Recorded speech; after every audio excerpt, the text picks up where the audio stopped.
Bismillahirrahmanirrahim. Assalamualaikum warahmatullahi wabarakatuh. Selamat bertemu kembali dengan mata kuliah Teknologi Farmasi Sediaan Liquid Semisolid. Pada kesempatan ini, saya akan membahas mengenai materi sediaan cair heterogen.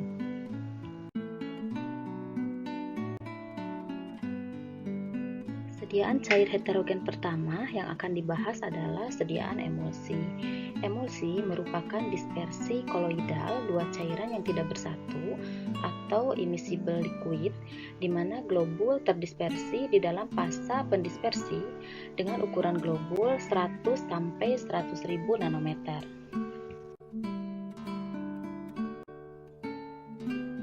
Selain emulsi, ada juga yang disebut dengan mikroemulsi. Mikroemulsi merupakan sistem dispersi cair-cair yang sifatnya stabil. Ukurannya mulai dari 100 nanometer. Kemudian, penampilan dari mikroemulsi ini selain transparan juga fluidity.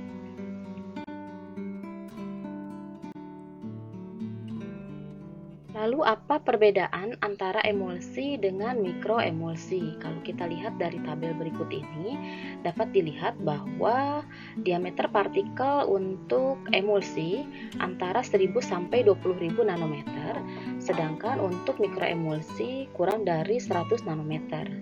Pada mikroemulsi memiliki stabilitas termodinamik, pembentukan spontan, dan memiliki bentuk yang encer.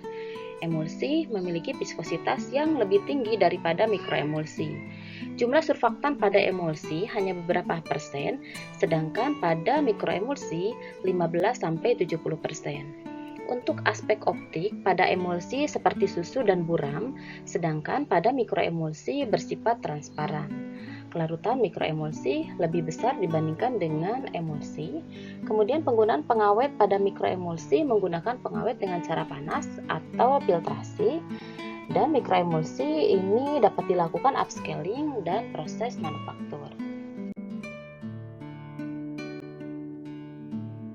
Ada 5 cara tujuan pembentukan dari sediaan emulsi. Yang pertama, meningkatkan kelarutan, meningkatkan stabilitas, kemudian ada efek obat diperlambat, kemudian untuk menutupi rasa, serta memperbaiki penampilan.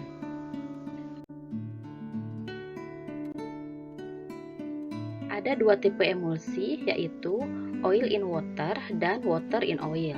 Kita lihat yang oil in water merupakan emulsi di mana fase terdispersinya atau fase internalnya minyak dan air sebagai fase pendispersi atau fase eksternal. Kemudian untuk water in oil merupakan tipe emulsi di mana fase internalnya air dan fase eksternalnya adalah minyak.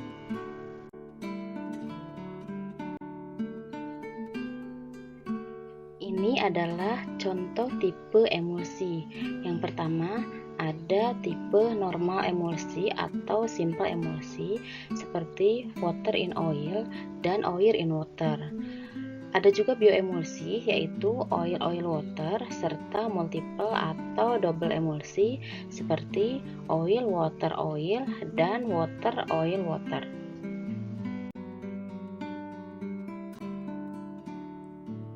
Suatu emulsi dikatakan stabil jika tidak ada perubahan yang berarti dalam ukuran partikel atau distribusi ukuran partikel fase terdistribusi selama shelf life product. Yang kedua, distribusi globul yang teremulsi secara homogen.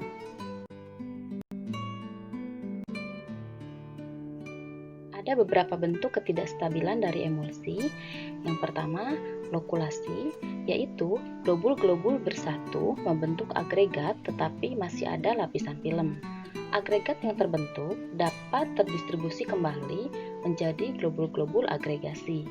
Kemudian ada koalesen, lapisan film hilang, globul bersatu membentuk globul yang lebih besar. Distribusi ukuran partikel berubah atau menjadi terpisah. Kemudian agregasi yang terjadi bersifat irreversibel. Selanjutnya ada creaming. di mana globul-globul terakumulasi di atas permukaan. Hal ini terjadi karena adanya gaya gravitasi. Dapat diantisipasi dengan mengurangi ukuran partikel globul dan meningkatkan viskositas dari sistem. Kemudian ada juga yang disebut dengan breaking atau demulsifikasi, artinya adalah pecah akibat hilangnya lapisan film dan biasanya terjadi karena pengaruh suhu.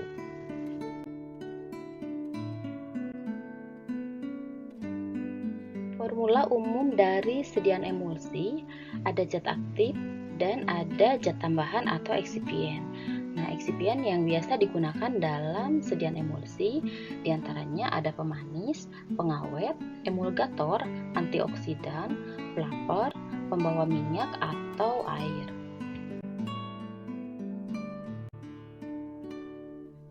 Sekarang kita lihat formulasi dari emulsi.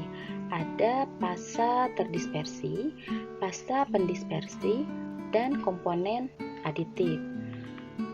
Kemudian kita lihat ada dua parameter pembentukan dari emulsi. Yang pertama ada parameter fisika seperti panas, waktu pengadukan, dan kecepatan pengadukan. Yang kedua ada parameter kimia seperti stabilitas kimia, contohnya pH, dan penguraian, contohnya adalah toksisitas. Sebagai pertimbangan formula, harus diperhatikan konsistensi atau viskositas dan reologi. Sedangkan untuk pemilihan pasta minyak, yang perlu diperhatikan adalah konsistensi, koefisien partisi zat aktif dan aditif, serta rasa.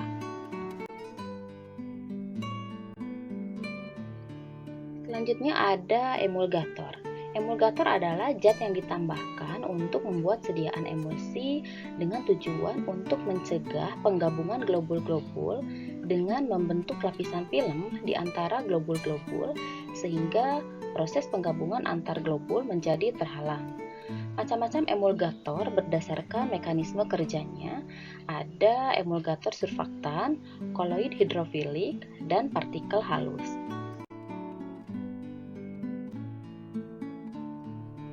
Ini adalah hubungan antara nilai HLB dengan penggunaan surfaktan. Di tabel ini kita lihat untuk emulgator water in oil nilai HLB-nya adalah 4-6. Kemudian untuk wetting agent nilai HLB-nya 7-9. Untuk emulgator oil in water ini 8-18. Sedangkan untuk deterjen 13-15 dan 10-18 untuk solubilizing agent.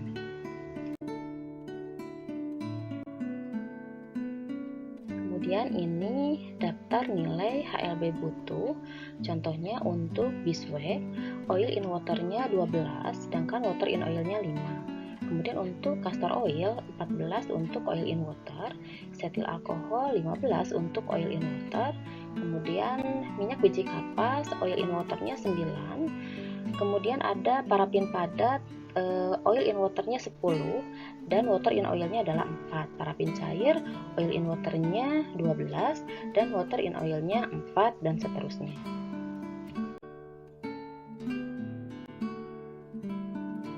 Sekarang kita lihat contoh dari perhitungan HLB. Di sini ada emulsi oil in water, kemudian surfaktan yang digunakannya adalah polisorbat 80 dengan nilai HLB-nya 15. Kemudian untuk sorbitan monooleat HLB-nya adalah 4,3. Kemudian kita lihat formulanya. Di sini ada parafin cair dengan nilai HLB 12 sebanyak 30 gram. Kemudian ada wolfet dengan nilai HLB 10 sebanyak 5 gram, emulgator di sini sebanyak 5 gram dan air.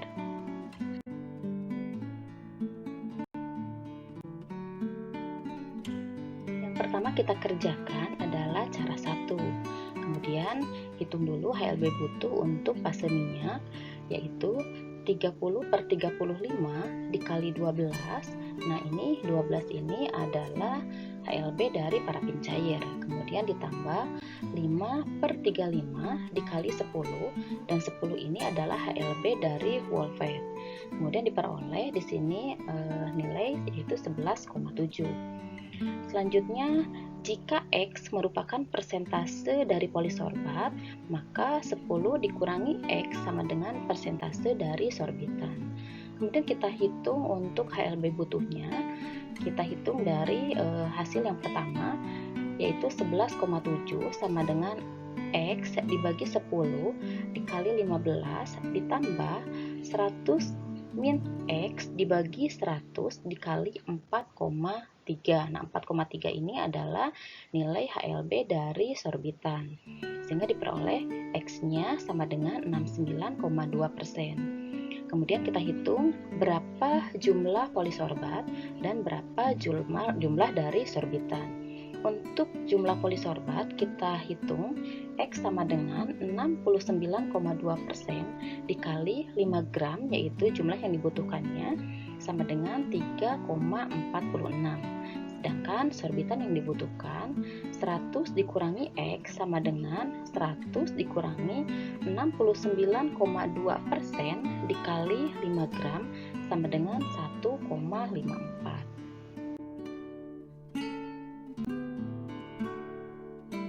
Selanjutnya di sini ada cara 2. Cara 2 ini sebetulnya lebih sederhana.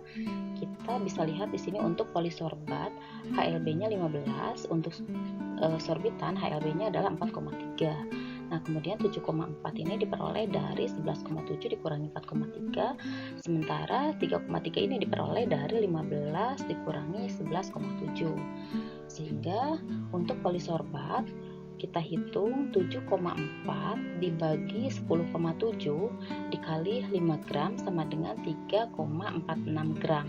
Nah, 10,7 ini diperoleh dari hasil penjumlahan 7,4 ditambah 3,3. Kemudian untuk sorbitan 3,3 dibagi 10,7 dikali 5 gram sama dengan 1,54 gram.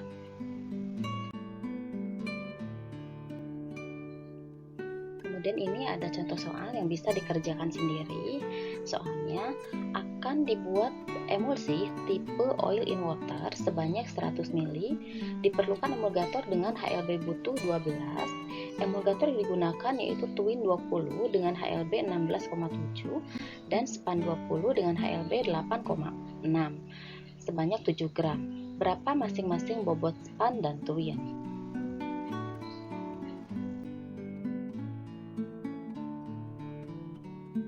Kita lihat sekarang harga HLB butuh fase minyak dalam emulsi water in oil atau oil in water.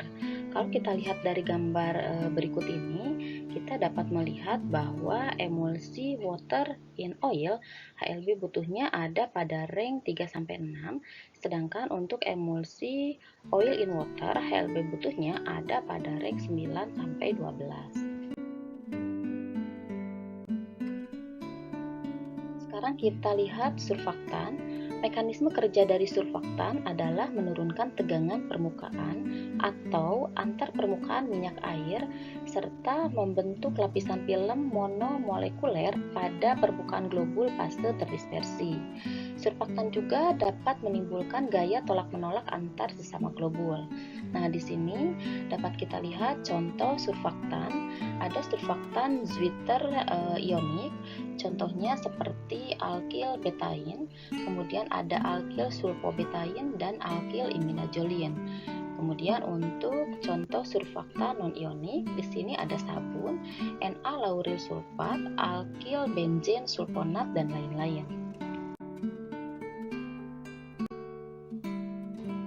Sedangkan untuk contoh surfaktan kationik, ada alkyl amin salt, ada alkyl diamin salt, ada juga benzalkonium salt. Kemudian untuk contoh surfaktan non-ionik ada alkyl etoksilat, kemudian nonil fenol etoksilat dan lain-lain.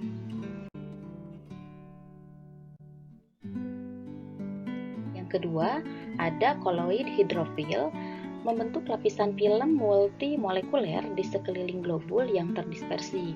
Lapisan film yang dibentuk bersifat rigid dan kuat, kemudian dapat mengembang dalam air sehingga dapat diukur viskositasnya.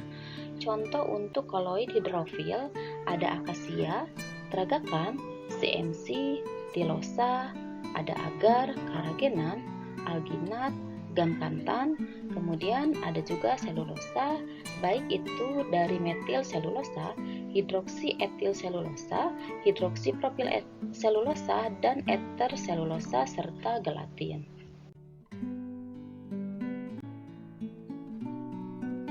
Kemudian yang ketiga ada emulgator partikel halus.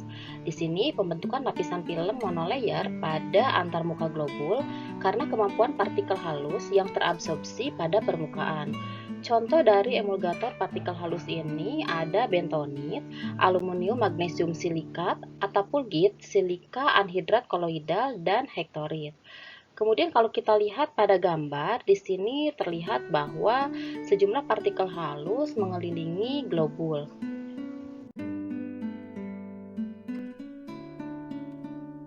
Pada tabel berikut ini merupakan contoh nilai HLB dari sumber yang berbeda, baik berdasarkan Griffin maupun berdasarkan Davis.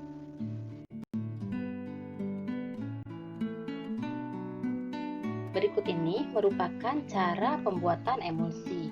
Yang pertama, untuk emulgator alam umumnya dibuat korpus emulsi dengan cara dikembangkan terlebih dahulu. Ada dua cara, yaitu cara kering dan cara basah. Untuk pembuatan korpus emulsi cara kering, perbandingan minyak, emulgator, dan air di stirrer, kemudian air ditambahkan sekaligus. Sedangkan untuk korpus emulsi cara basah, perbandingan minyak, emulgator, dan air di stirrer, kemudian penambahan air sedikit demi sedikit. Yang kedua adalah surfaktan dengan metode pelelehan, di mana fase minyak dan fase air dipanaskan pada suhu 70 derajat Celcius, kemudian dicampurkan.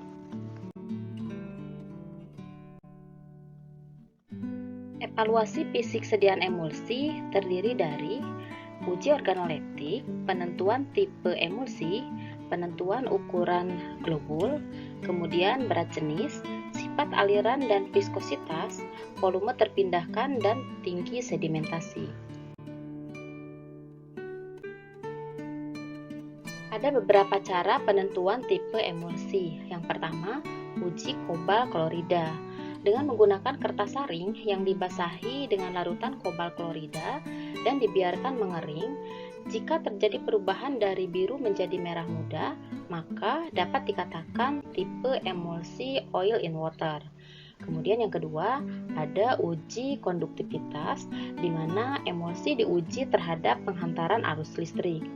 Emulsi oil in water dapat menghantarkan arus listrik, sedangkan emulsi water in oil tidak dapat menghantarkan arus listrik. Kemudian yang ketiga ada uji pengenceran, di mana untuk emulsi oil in water dapat diencerkan dengan air, sebaliknya untuk emulsi water in oil tidak bisa diencerkan dengan air. Selanjutnya untuk penentuan tipe emulsi yang lainnya ada uji arah creaming. Nah, pada uji arah creaming ini dapat dilakukan jika berat jenis dari fase air dan fase minyak diketahui.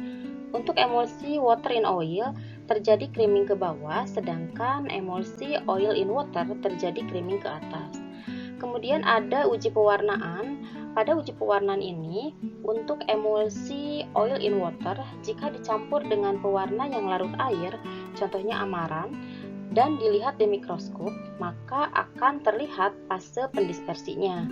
Sedangkan pada emulsi water in oil, jika dicampur dengan pewarna yang larut dalam minyak, contohnya sudan, maka fase pendispersinya akan terlihat berwarna. Kemudian untuk uji kertas saring, di sini untuk emulsi oil in water akan menyebar dengan cepat.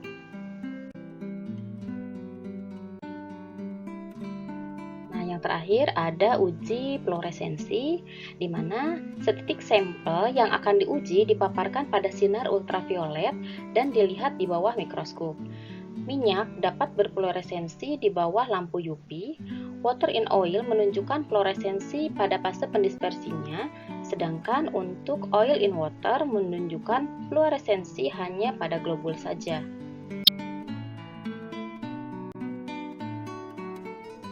Baiklah, materi hari ini mengenai sediaan cair heterogen untuk sediaan emulsi dicukupkan sekian. Sampai jumpa lagi pada materi selanjutnya. Terima kasih. Wassalamualaikum warahmatullahi wabarakatuh.